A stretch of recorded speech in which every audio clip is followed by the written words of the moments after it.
pensa che questo obbligo vaccinale possa essere introdotto? E le volevo anche chiedere, si va verso una terza dose di vaccino come accade in altri paesi come Israele o la Germania? Grazie. Sì a entrambe le domande. Sì, darei poi anche la parola al Ministro Speranza, ma è sì a entrambe le domande.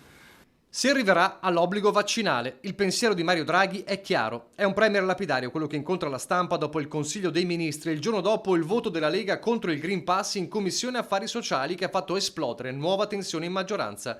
E il messaggio a Matteo Salvini è altrettanto limpido. Non solo il Green Pass resta, ma verrà esteso a più categorie. Il Ministro Speranza ed io ne stiamo parlando, discutendo da un po' di tempo. Guardi, l'orientamento è sì, verrà esteso. Sulle modalità e le categorie sarà una cabina di regia ad esprimersi. La direzione è quella, sì.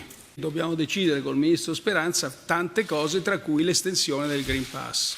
A chi? Non se, ma a chi e quanto svelti. Sui mal di pancia del leader del Carroccio, altra risposta chiara. Il chiarimento politico lo fanno le forze politiche, quindi terzo, è chiaro che è auspicabile una convergenza di una maggiore disciplina nelle deliberazioni politiche. Quarto, il governo va avanti.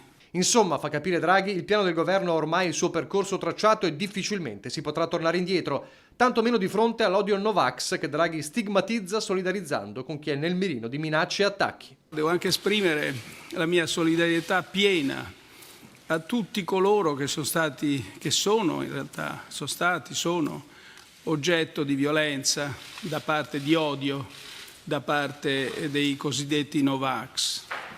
Questa violenza è particolarmente, direi, odiosa, vigliacca, quando è fatta nei confronti di persone che fanno informazione e di persone che sono in prima linea a combattere la pandemia.